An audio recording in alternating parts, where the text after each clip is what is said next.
کہ اپنے گھر کے اندر عقیدے کے حوالے سے ایک کتاب رکھے.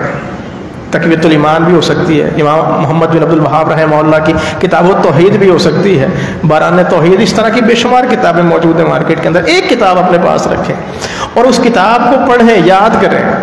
نہیں سمجھ میں آتی، اپنی مسجد کے امام اور خطیب کے ساتھ بیٹھ کر اس کتاب کو اس سے پڑھیں اور اس میں موجود احادیث کو یاد کریں، آیتوں کو یاد کریں، ان کا ترجمہ یاد کریں، تاکہ عقیدے کے حوالے سے جو تساہل، جو سستی، جو غفلت ہمارے دلوں میں موجود ہے وہ ختم ہو جائے. عقیدے کی صلابت ہونی چاہیے، مضبوطی ہونی چاہیے. پھر وہ کتاب خود اپنی بیوی کو اور اپنے بچوں کو پڑھائیں. علی رسولہ الکریم، اما بعد، فاعوذ باللہ من الشیطان الرجیم، بسم اللہ الرحمن الرحیم. فقد قال اللہ تعالی فی القرآن المجید والفرقان الحمید: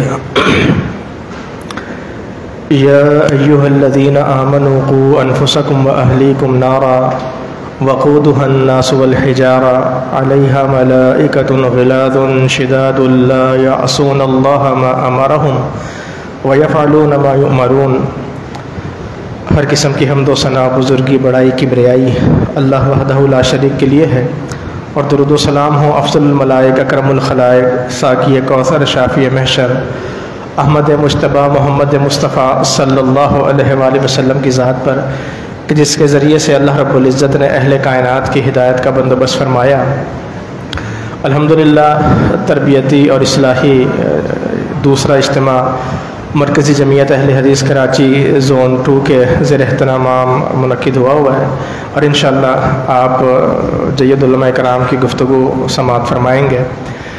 اس طرح کی مجالس کا انعقاد فی زمانہ اس وجہ سے بھی ضروری ہے کہ بہت زیادہ فتنے ہیں، اور فتنوں کے دور میں ایمان کی حفاظت یہ ہر مومن کی ذمہ داری بن جاتی ہے. فتنوں سے راہ فرار اختیار کرنا یہ ایمان میں سے ہے، اور دین کی حفاظت کی کوشش کرنا یہ ایک مومن کا وصف خاصہ ہے. قرآن مجید میں اللہ تعالیٰ نے ارشاد فرمایا: وذکر فإن الذکر تنفع المؤمنین. اے پیغمبر آپ نصیحت کیجئے، آپ کا نصیحت کرنا اہل ایمان کو فائدہ پہنچائے گا.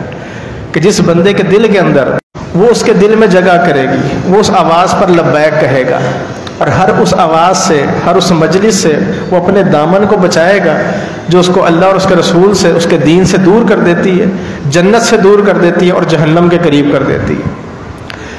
تو ایسی مجلسوں میں حاضر ہونا، ایسی مجلسوں کو اٹینڈ کرنا اور یکسو ہو کے حاضر ہونا، ہمتن گوش ہو کے واعظ و نصیحت کو سننا، یہ اہل ایمان کی خوبی ہے. اگر ایک بندہ ایسی کسی مجلس کے اندر حاضر ہو اور توجہ کے ساتھ بات نہ سنے تو اس کی اس مجلس میں حاضری عبث اور بیکار ہو جائے گی. یقین کریں خطبے جمعہ کی کتنی اہمیت ہے. ایک انسان گھر سے نکلتا ہے، خطبے کے لیے اہتمام کرتا ہے، غسل کرتا ہے، غسل کرنے کے بعد صاف ستھرا لباس پہنتا ہے، خوشبو لگاتا ہے، ذکر اذکار کرتا ہوا، اللہ کے رسول صلی اللہ علیہ وسلم پر درود پڑھتا ہوا مسجد میں آ کے بیٹھتا ہے. اور جب امام واعظ و نصیحت کر رہا ہو اور یہ انسان کنکریوں سے کھیلنے لگ جائے تو کیا اس کے جمعے کا کوئی اجر باقی رہے گا؟ نہیں باقی رہے گا نا، کیونکہ جو اصل مقصود اور مطلوب تھا اس سے توجہ ختم ہو گئی. ایسی مجلس میں شریک ہو انسان اور علماء کرام واعظ و نصیحت کر رہے ہوں اور ہم موبائل سے کھیلنے لگے ہوئے، اپنے میسیج پڑھنے لگے ہوئے ہوں، تو یہ کیسی بدنصیبی ہوگی ہماری کہ ہم اس قدر خیر کی مجلس میں موجود ہوں اور ہماری یکسوئی اور توجہ نہ ہونے کی وجہ سے ہم اس خیر سے محروم ہو جائیں. سورہ ملک کے اندر اللہ تعالیٰ نے ارشاد فرمایا کہ جہنمیوں کو جب جہنم میں پھینک دیا جائے گا نا تو وہ کیا کہیں گے؟ قالوا لو كنا نسمع او نعقل ما كنا في اصحاب السعير. اگر ہم سنتے اور سمجھتے تو آج ہم جہنم میں نہ ہوتے. دھیان سے توجہ سے سننا یہ مومن کی خوبی ہے. ابراہیم علیہ نوح علیہ السلام جب اپنی قوم کو توحید کی دعوت دیا کرتے تھے، کہا کرتے تھے کہ خیر کی بات سن لو، نصیحت کی بات سن لو، تو وہ کیا کرتے تھے؟ اپنی انگلیوں کو اپنے کانوں میں ٹھونس لیا کرتے تھے اور توجہ اور یکسوئی سے بات سننے کی بجائے پیٹ پھیر کے بھاگ جایا کرتے تھے. اگر ہم مجلس میں موجود ہوں اور ہماری توجہ واعظ پر نہ ہو، نصیحت پر نہ ہو، ہم حدیث کو توجہ سے نہ سن رہے ہوں تو پھر ہمارا اس مجلس میں بیٹھنا بیکار ہو جائے گا. یہ وقت ہمارا باعث ثواب نہیں ہوگا بلکہ باعث وبال بن جائے گا ہمارے لیے. تو یہ ایک انتہائی مفید اور علمی مجلس ہے. علماء کرام اس سے خطاب فرمائیں گے تمام ساتھیوں سے میں درخواست کروں گا جو دور بیٹھے وہ قریب آ جائیں اور یکسوئی سے علماء کرام کے خطابات سے بات فرمائیں. میں بس ایک دو باتیں کر کے آپ سے اجازت چاہوں گا. اللہ سے دعا ہے کہ اللہ تعالیٰ خیر کی بات کہنے کی توفیق عطا فرمائے اور عمل کرنے کی توفیق عطا فرمائے.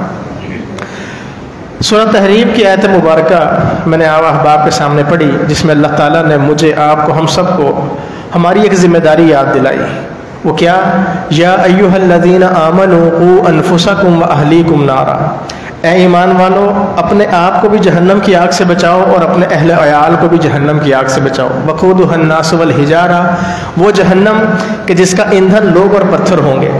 علیہا ملائکۃ غلاظ شداد لا یعصون اللہ ما امرہم. فرمایا اس جہنم کے اوپر ایسے داروغے ہیں، ایسے فرشتے ہیں جو سخت مزاج ہیں، جو سخت دل ہیں، وہ اللہ کی نافرمانی نہیں کرتے. ویفعلون ما یؤمرون، اور اللہ کا ہر حکم پورا کرتے ہیں. اس جہنم سے جس کے اوپر اللہ نے فرشتے بھی تعینات کیے ہوئے ہیں، اس جہنم سے خود کو بھی بچانا ہے اور اپنے گھر والوں کو بھی بچانا ہے.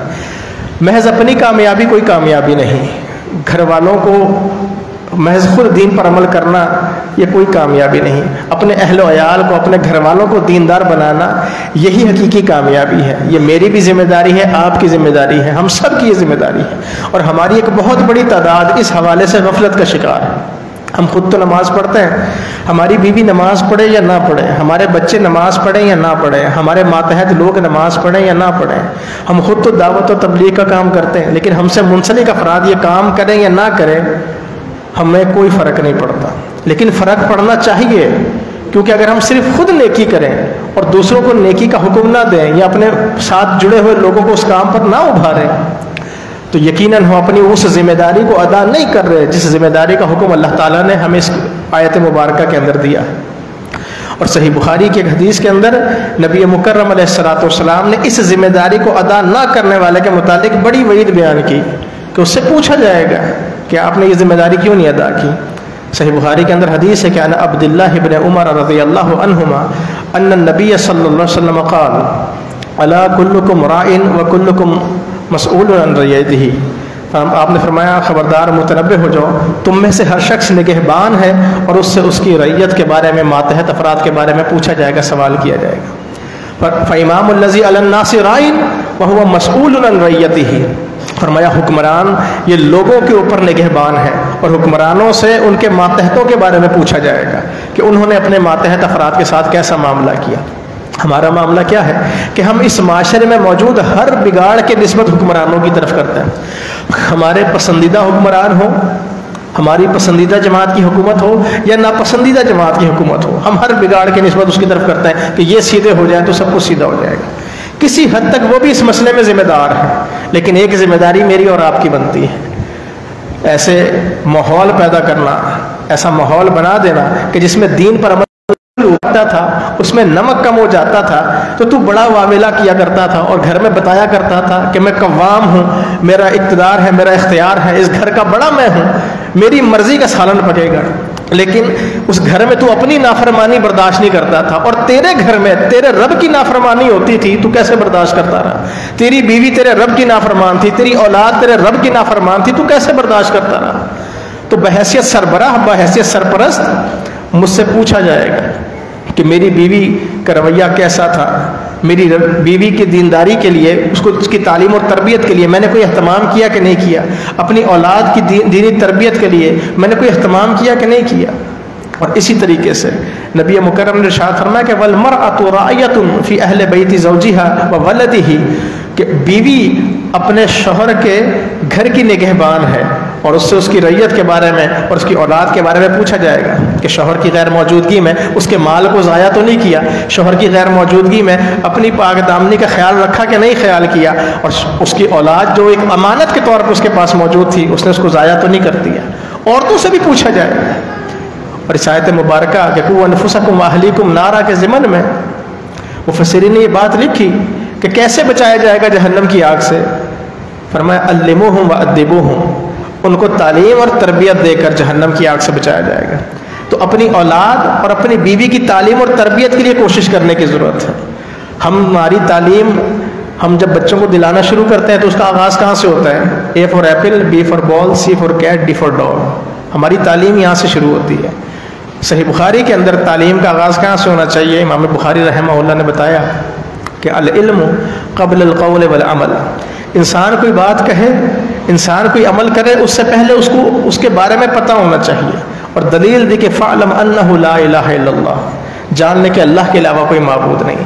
تعلیم اور تربیت کا آغاز گھر میں اس نقطے سے ہونا چاہیے، اس پوائنٹ سے ہونا چاہیے کہ آپ میری بیوی ہیں، میں آپ کا والی اور نگہبان ہوں، میں آپ کا شوہر ہوں، مزاجی خدا ہوں، لیکن حقیقی خدا کے سامنے آپ نے جواب دینا ہے. آپ میری اولاد ہو لیکن آپ کو اللہ کے سامنے جواب دینا ہے. اللہ کی معرفت، اللہ کی پہچان کروانے کے لیے میں نے اور آپ نے آج تک کتنی کوشش کی. ہم میں سے کتنے لوگ ہیں جو شادی شدہ ہیں اور انہوں نے کبھی اپنی زندگی میں بیٹھ کر اپنی بیوی کے ساتھ اللہ رب العزت کے حوالے سے گفتگو کی ہو؟ اللہ رب العزت ان دونوں کے درمیان کی ذات، اس کی صفات، اللہ رب العزت کے بارے میں یا اس کے سامنے جواب دہی کے حوالے سے کوئی ان کے درمیان ڈسکس ہوئی ہو؟ یہ کبھی اپنے بچوں کے ساتھ بیٹھ کے اس طرح کی بات کی ہو؟ بیٹا اللہ کے سامنے پیش ہونا ہے، اللہ کے سامنے جواب دینا ہے. اس طرح کی باتیں ہم زیر بحث لاتے ہیں کہ نہیں لاتے؟ اپنی اولاد اور اپنی بیوی کی تربیت کے حوالے سے ہم نے کیا کردار ادا کیا؟ ہم تو یہ کہتے ہیں نا یہ تو اپنے گھر سے بگڑی ہوئی آئی تھی، اپنے گھر سے پردہ نہیں کرتی تھی، یہاں میرے کہنے پہ اس نے کیا پردہ کرنا ہے؟ جب تک عورت والدین کے گھر پہ تھی، والدین اس مسئلے کے جواب دہ ہیں. جب وہ عورت کسی کے عقد میں، کسی کے نکاح میں آ گئی، اب یہ انسان اس کے معاملات کا جواب دہ ہے. جو اولاد اس کی ماتحتی میں ہے، اب یہ اس کے بارے میں جواب دہ ہے. ایک چھوٹی سی کوشش کاوش کرنے کی ضرورت ہے اس حوالے سے. بہت کچھ کیا جا سکتا ہے، لیکن تربیت کا آغاز اگر اس انداز میں ہو تو شاید فائدہ دے جائے. میری اپنی ذاتی سوچ ہے، علماء کرام موجود ہیں، اگر غلطی کہیں ہوگی تو اصلاح بھی فرما دیں کہ ہم میں سے ہر شخص کو چاہیے کہ اپنے گھر کے اندر عقیدے کے حوالے سے ایک کتاب رکھے. تقویۃ الایمان بھی ہو سکتی ہے، امام محمد بن عبد الوہاب رحمہ اللہ کی کتاب التوحید بھی ہو سکتی ہے، باران توحید، اس طرح کی بے شمار کتابیں موجود ہیں مارکیٹ کے اندر. ایک کتاب اپنے پاس رکھیں اور اس کتاب کو پڑھیں، یاد کریں. نہیں سمجھ میں آتی، اپنی مسجد کے امام اور خطیب کے ساتھ بیٹھ کر اس کتاب کو اس سے پڑھیں اور اس میں موجود احادیث کو یاد کریں، آیتوں کو یاد کریں، ان کا ترجمہ یاد کریں، تاکہ عقیدے کے حوالے سے جو تساہل، جو سستی، جو غفلت ہمارے دلوں میں موجود ہے وہ ختم ہو جائے. عقیدے کی سلامت ہونی چاہیے، مضبوطی ہونی چاہیے. پھر وہ کتاب خود اپنی بیوی کو اور اپنے بچوں کو پڑھائیں. اگر نہیں پڑھا سکتے تو کم سے کم وہی کتاب اسی امام سے، اسی خطیب سے، اپنے علاقے کے اسی امام سے اپنے بچوں کو بھی پڑھائیں.